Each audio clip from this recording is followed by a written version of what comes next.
Bonjour et bienvenue dans Aux avant-postes, l'émission qui cherche un sens au chaos du monde.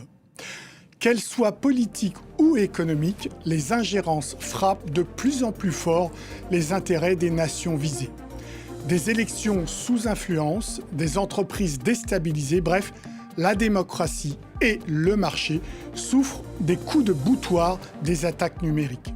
Pour en parler, je reçois Marc-Antoine Briand, chef du service de vigilance et de protection contre les ingérences numériques étrangères, plus connu sous l'acronyme Viginum, et Bertrand Charles, fondateur et directeur associé de Consor, un cabinet d'intelligence économique.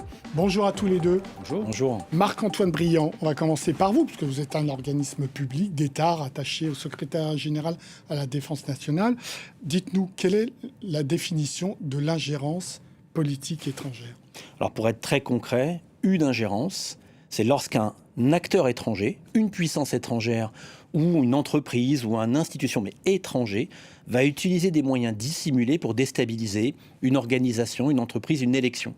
Si je rentre dans le champ de Viginum, pour être très précis, on va voir donc des acteurs étrangers, des États, qui vont utiliser des faux comptes, des bots ou des trolls, des sites web, des blogs, des forums, des influenceurs, pour venir s'immiscer dans notre débat public, essayer de l'instrumentaliser. Voilà concrètement ce qu'est une ingérence numérique étrangère. Alors sur la partie entreprise, vous qui justement êtes au contact des chefs d'entreprise qui subissent ces attaques, ces ingérences, quelle définition vous donnez à l'ingérence étrangère économique ? Alors Ali, la définition est assez proche de celle de mon interlocuteur, puisqu'en fait, c'est la déclinaison pour les acteurs économiques, mais on est bien dans le cas d'une puissance étrangère, dont l'émanation peut être un État, mais aussi une personnalité, un groupe d'intérêts, une entreprise étrangère, qui va conduire des attaques dissimulées, difficilement identifiables, sous les radars, qui vont viser, dans le domaine économique, des entreprises, mais aussi des infrastructures qui sont parfois opérées par des acteurs privés,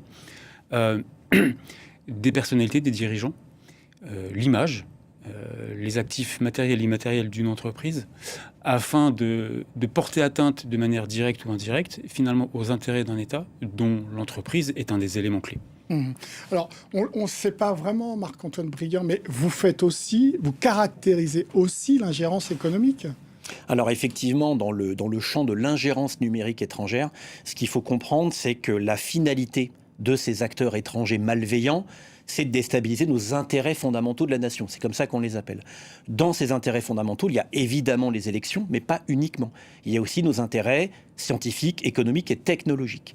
Donc on suit effectivement ces tentatives de déstabilisation de la part de tout un tas d'acteurs étrangers qui vont viser donc soit des très grandes entreprises françaises, ou soit des entreprises plus petites, mais qui ont une avancée technologique qui les rendent attractives en fait pour des acteurs malveillants. Donc évidemment, on essaye de suivre l'ensemble du débat public sur ces thématiques-là. Rappelez-nous à qui et ou à quoi vous êtes rattaché au sein de l'État.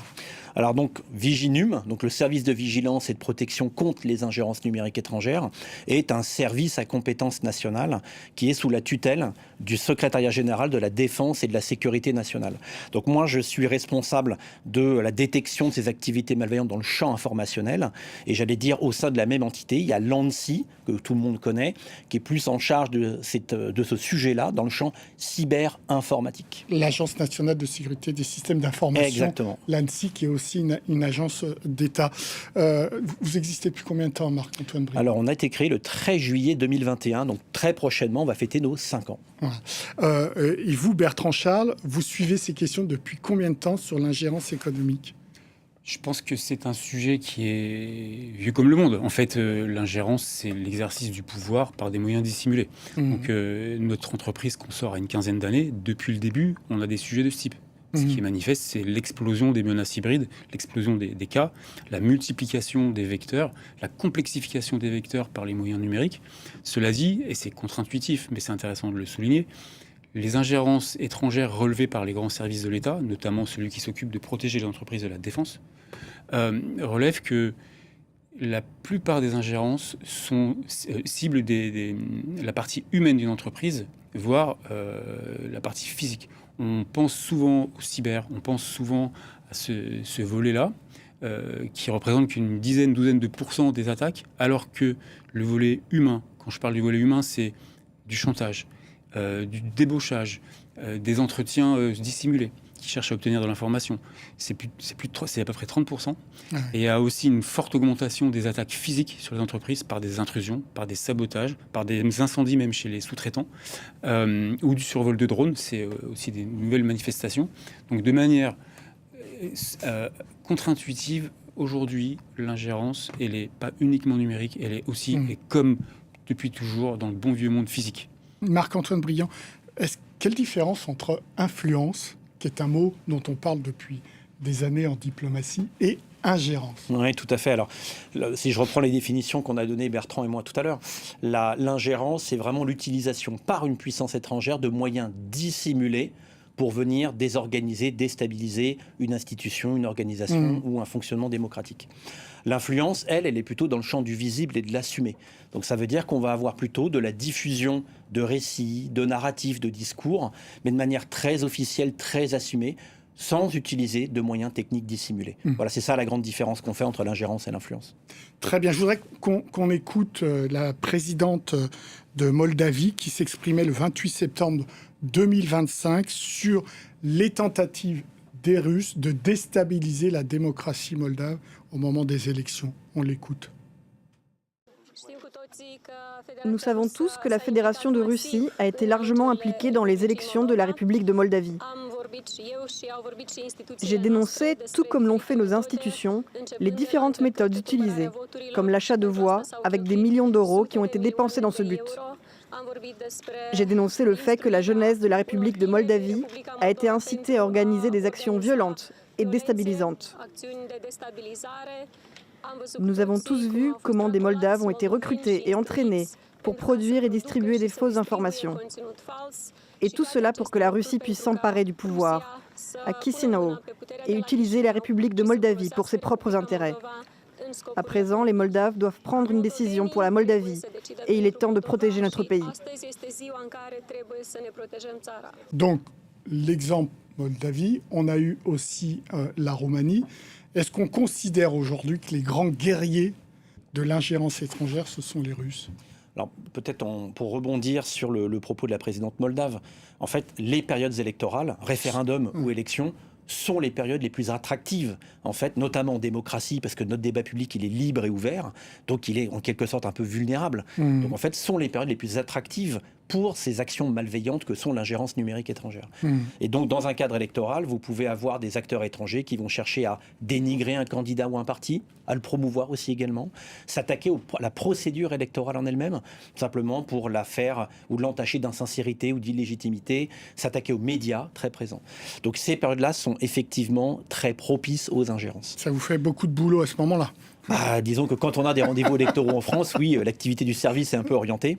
Maintenant, effectivement, dans le cadre de la Russie qui était dénoncée par la présidente moldave, ce que je peux dire aujourd'hui, c'est que si on avait un podium des acteurs étrangers malveillants, la Russie est clairement sur la première marche, tant en termes de niveau d'agressivité qu'en termes de moyens techniques et de sophistication dans les modes opératoires, très clairement. Justement, je voudrais qu'on voit l'état de la menace. C'est des chiffres que j'ai tirés de votre rapport de 2025 sur l'année 2024. Regardez, 259 phénomènes inauthentiques détectés, 174 liés à une ingérence numérique étrangère, 11 modes opératoires suivis par Viginum. Vous pouvez nous commenter un petit peu 259 phénomènes Alors ça paraît pas beaucoup, et à la fois c'est beaucoup. Oui. En fait, Viginum voit passer beaucoup de choses.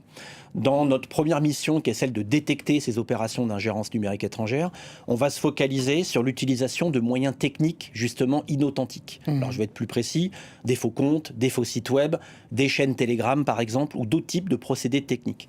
Viginum ne s'intéresse pas du tout au contenu du débat. On ne regarde pas le contenu du débat.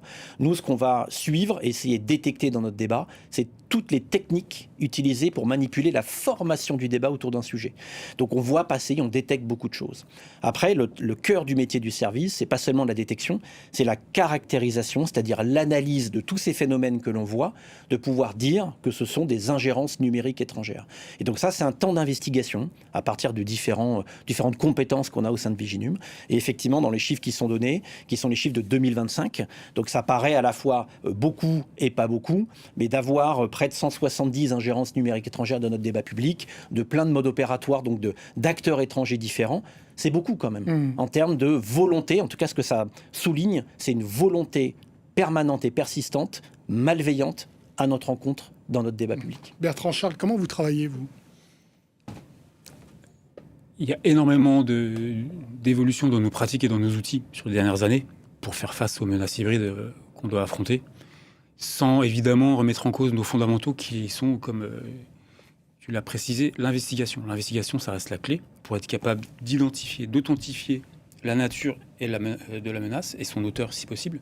Et ensuite, les moyens dont on dispose aujourd'hui vont les compléter, à savoir on a recruté et intégré des spécialistes issus des services de renseignement qui ont comme métier, comme spécialité justement, l'effraction numérique ou physique dans des entreprises. C'était leur métier, la DGSE. Ils savent du coup aujourd'hui parfaitement comment prévenir les menaces, comment diagnostiquer la sécurité d'une entreprise en repérant ces failles.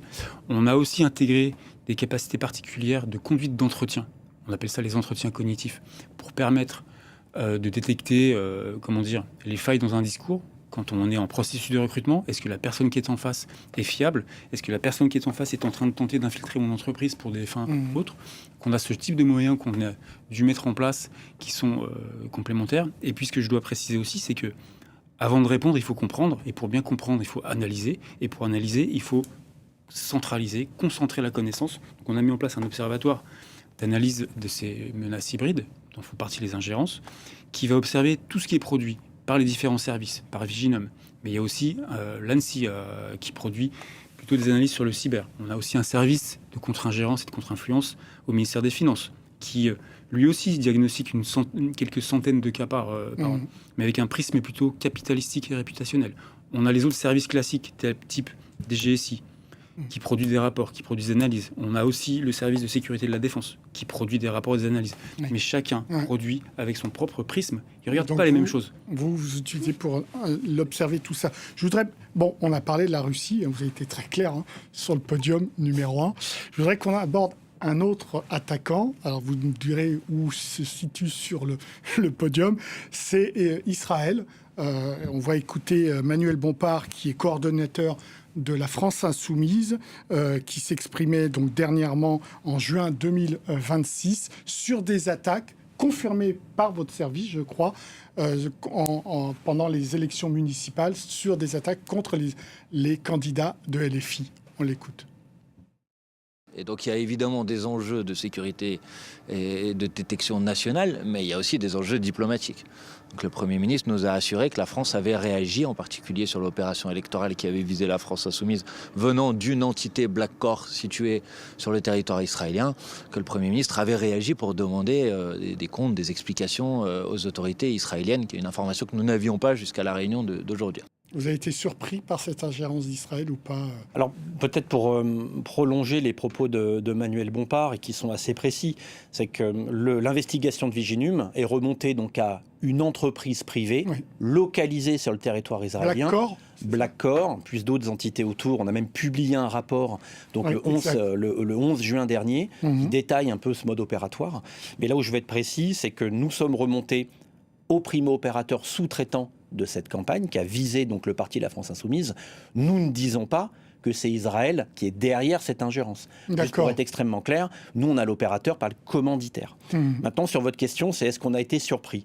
Je vais vous dire non, puisque une des tendances qu'on observe de plus en plus depuis, on va dire, l'année écoulée, c'est une forme de mercenarisation de ce champ informationnel. Vous avez de plus en plus d'entreprises, d'entités privées à l'étranger qui offrent contre-rémunération des services de déstabilisation, de manipulation et d'ingérence en ligne. Dans ce cas-là, elles sont rattachées à un État ou pas ? Pas forcément. Pas forcément. Alors, elles peuvent servir de ce qu'on appelle proxy, de prestataire pour une activité étatique, évidemment, mais pas uniquement. Parfois, elles peuvent interagir dans des sujets de compétition économique exacerbée où tous les coups sont permis. Donc nous, ce qui nous inquiète aujourd'hui, c'est la montée en puissance d'un écosystème privé de la manipulation de l'information, de l'ingérence ou de la déstabilisation, localisé à l'étranger. Donc on peut parler d'Afrique de l'Ouest, on peut parler d'Asie du Sud, on peut parler d'autres pays, on a mentionné Israël tout à l'heure. Donc c'est ça qui nous inquiète, puisque cette prolifération j'allais dire, de ces services-là et solutions en ligne, clé en main, crée des vulnérabilités nouvelles pour nous. Donc c'est pas seulement des États maintenant qu'il va falloir surveiller. Bertrand Charles, j'aimerais qu'on voit une image là. C'est une image qui a circulé sur les réseaux en 2023, en décembre je crois 2023, où une campagne avait été déclenchée contre l'entreprise Bonduelle en lui reprochant de distribuer des conserves de légumes à l'armée russe qui avait un an avant envahi l'Ukraine. On s'est aperçu que finalement l'acteur qui était derrière, c'était un acteur ukrainien qui voulait déstabiliser Bonduelle. Ça, c'est un cas que vous voyez souvent ou pas, Bertrand Charles ? Alors, je voudrais revenir sur ce cas, parce que c'est pas intuitif. Il a fallu qu'on conduise une enquête pour comprendre ce qui s'est passé. Je précise tout de suite que c'est pas un sujet sur lequel on a travaillé pour un client. Je ne serais pas habilité à en parler là si on avait travaillé pour un client. Cela dit, c'est un sujet public. Le sujet est de notoriété publique et nous, on est juste allé un cran plus loin pour comprendre ce qui se jouait derrière. Qu'est-ce qui se joue ? Bonduelle est accusé juste avant la fin d'année 2022, donc très peu de temps après les débuts de l'invasion russe en Ukraine. Bonduelle est accusé de soutenir l'effort de guerre russe en distribuant des rations alimentaires. Et avec un petit message porté sur les rations alimentaires, les conserves de petits pois que tout le monde connaît, bon courage et une victoire rapide. Bonduelle a dû mener aussi son enquête pour comprendre ce qui s'était passé. Et ils ont compris qu'en fait, ils avaient fait des dons à la banque alimentaire russe, de bonne foi, et sans savoir que la banque alimentaire allait derrière redistribuer les conserves à l'armée russe. Qu'est-ce qui s'est passé ? Une ONG a attaqué publiquement, a accusé publiquement Bonduelle, donc en fin d'année 2022, en lui demandant de quitter la Russie et en lui demandant de stopper son soutien à l'armée russe. Et quelques temps après, on a été au courant qu'un des actionnaires de Bonduelle avait aussi été ciblé en lui demandant de sortir de l'actionnariat de Bonduelle en disant que vous êtes actionnaire d'une entreprise qui soutient l'effort de guerre russe. Qu'est-ce qu'on a trouvé, en fait, en creusant ? L'ONG qui a mis les premières accusations est en fait donc une ONG ukrainienne qui est le dissimule à peine, base son travail sur des enquêtes réalisées par une autre organisation qui elle-même est explicitement, elle se définit comme le quartier général des opérations d'information et de guerre psychologique du ministère de la Défense ukrainien. D'accord, donc on remonte à un État. On remonte à un État ukrainien, c'est pas, comme le disait Marc-Antoine, le podium russe. Pour une fois, c'est l'Ukraine qui est ciblé, qui est émetteur. Et on voit bien, en fait, que dans les nouvelles formes de conflit, dans ces formes de guerre hybride multicanale, les acteurs les belligérants utilisent les mêmes moyens pour obtenir leur fin. Et ils vont avoir des attaques militaires classiques et des attaques non conventionnelles et plus difficiles à détecter qui vont employer ce type de canaux. Peut-être je rebondis sur ce que dit Bertrand Charles, s'agissant des entreprises. Le cas qui est montré là est assez intéressant parce que on voit naturellement, et je pense que tous les décideurs et dirigeants économiques ont ça en tête, c'est l'impact réputationnel. Oui. Alors c'est vrai qu'une manœuvre d'ingérence, elle va de manière privilégiée viser à avoir cet impact réputationnel sur l'entreprise, les produits, ses services, les dirigeants. Mais il y a d'autres impacts qui sont aussi recherchés. Un impact économique, de vouloir par exemple toucher le chiffre d'affaires d'une entreprise à l'étranger. On a vu, nous, par le passé, des campagnes d'appel au boycott de produits qui visaient des entreprises françaises, et donc spécifiquement pour toucher leur chiffre d'affaires. Vous pouvez avoir la recherche d'un impact qui va plutôt être en termes, j'allais dire, de cohésion interne d'une entreprise, de vouloir instrumentaliser un cas particulier pour peut-être, au sein d'une entreprise, générer des problématiques sociétales ou sociales. Et vous pouvez avoir ensuite la recherche d'un impact plus dans le champ physique, de la sécurité physique d'une entreprise. Quand vous appelez à bloquer des sites de production, par exemple, à un moment donné, vous pouvez avoir des gens qui vont se retrouver à être confrontés à des acteurs à l'extérieur de leur site. Donc une ingérence, souvent on pense à la question réputationnelle quand ça touche des entreprises, mais il y a d'autres effets indésirables qui sont tout aussi, voire plus dangereux. Ils sont très aware, j'allais dire, bon, je vais utiliser un mot français, ils sont vraiment conscients de ça, les entreprises, les entrepreneurs ou pas, Bertrand Charles? Ils ont du mal à réaliser, ils ont Oui, d'accord. du mal à ouvrir les yeux. Et quand ils les ouvrent, ils peuvent faire face à des obstacles. Parce qu'en fait, mener une enquête sur une ONG ou un groupe activiste qui vous cible, même si derrière il est manipulé, on le voit souvent par un État étranger, l'entreprise a peur que ça envenime la situation. Profil il bas. profile bas, il marche sur des œufs. Donc, il préfère parfois ne rien faire, gérer la crise réputationnelle par de la com d'influence et laisser passer la crise. Le problème, c'est pas ce qui se voit, le problème, c'est ce qui se voit pas. Quand une entreprise est ciblée pendant des mois, voire des années, quand il y a des campagnes de recrutement, de sources internes, quand il y a des captations d'informations par des systèmes informatiques persistants, on voit rien. Ça dure, et quand on s'en rend compte, il est déjà beaucoup trop tard. Donc les entreprises peuvent être au courant. C'est pas dit qu'elles mettent en face les moyens, mais malheureusement, la plupart du temps, c'est très difficile à détecter. Alors justement, on en vient aux réponses. Non, alors, je prolonge encore ce que dit Bertrand Charles. C'est dans le cyber, il y a 15 ans, quand vous aviez une attaque cyber, la plupart du temps, les dirigeants comme Excodir avaient tendance à dire c'est un sujet de DSI, acheter un antivirus et ça suffira. Des informaticiens. Voilà, un sujet de direction informatique, acheter un antivirus et ça ira très bien. Ah oui. Sauf que quand vous avez des campagnes de rançongiciel qui bloquent 80% d'un pack informatique d'une entreprise, donc qui l'empêche de produire, c'est plus un sujet seulement de DSI, donc d'informaticiens. C'est un sujet de Comex-Codir avec un impact financier lourd. Et dans le champ de l'informationnel, donc du sujet d'ingérence qu'on a, on est à ce début-là. C'est-à-dire qu'aujourd'hui, quand vous discutez avec des grands patrons, sauf les entreprises qui ont pu être visées par des manœuvres de déstabilisation, on va vous dire, oui, mais ça c'est un sujet de communication, faites la veille réputationnelle. Donc je pense qu'on en est là aujourd'hui. Même dans les grandes entreprises Sauf celles qui ont malheureusement déjà été victimes de tentatives de déstabilisation, et donc qui sont beaucoup plus au fait de cette problématique-là. Mais oui, je pense qu'on est au début, il y a un besoin encore d'évangéliser, et de faire passer le message aux chefs d'entreprise, aux dirigeants, aux membres de Comex-Codir, que ces manœuvres d'ingérence aujourd'hui, c'est pas seulement des manœuvres qui vont toucher uniquement des sujets réputationnels qui peuvent déjà être problématiques, mais qui sont beaucoup plus larges et peuvent faire beaucoup plus mal, notamment sur l'image d'entreprise à l'étranger. Une entreprise française qui travaille à l'étranger, c'est un symbole de la France à l'étranger. Donc certes, elle peut être attaquée par des concurrents, des compétiteurs économiques, mais elle peut aussi être visée parce qu'elle représente la France à l'étranger, donc par des entités étatiques. Et donc là, il faut avoir conscience quand même que les impacts sont de nature stratégique aujourd'hui. Problème de temps, Bertrand Charles, pour l'entrepreneur, ou problème d'argent à investir dans vos sociétés pour qu'elles soient protégées?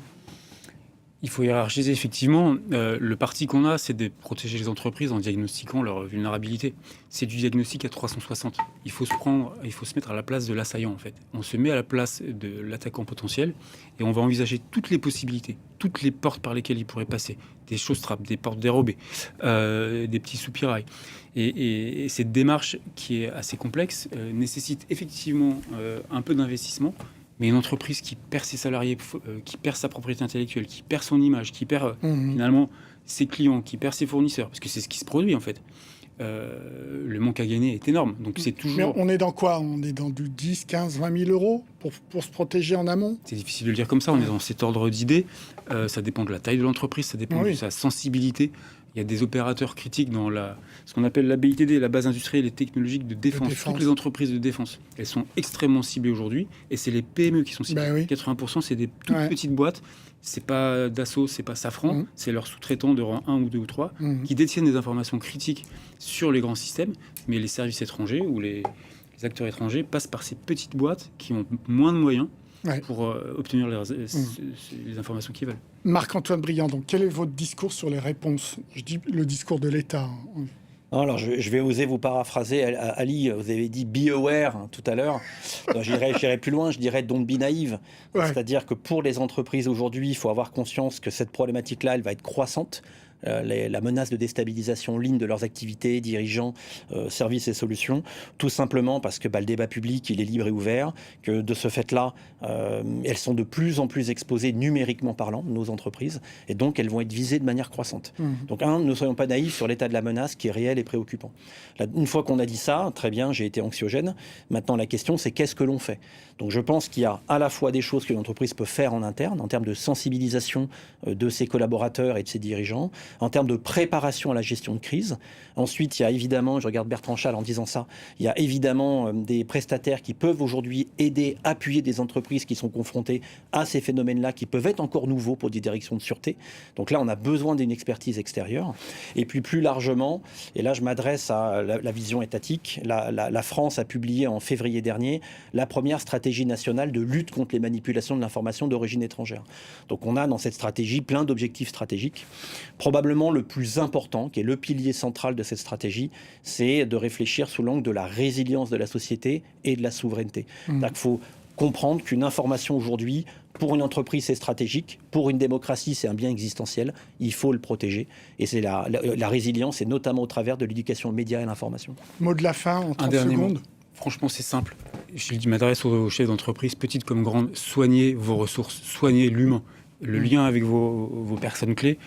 Ne leur donnez pas envie de vous trahir, ne leur donnez pas finalement l'opportunité de servir contre vos intérêts. Donc on se rend compte, il y a parfois des entreprises qui sont affaiblies parce que simplement elles ont une mauvaise gestion, une mauvaise gouvernance, un mauvais management de leurs ressources. Donc la principale faille, on l'a vu tout à l'heure, elle est souvent humaine. Donc il faut soigner l'humain et que l'entreprise soit petite ou grande. Merci beaucoup pour vos réponses à tous les deux. Aux avant-postes, c'est terminé. Évidemment, vous pouvez retrouver cette émission sur france24.com, sur nos réseaux sociaux et sur nos podcasts. Au revoir.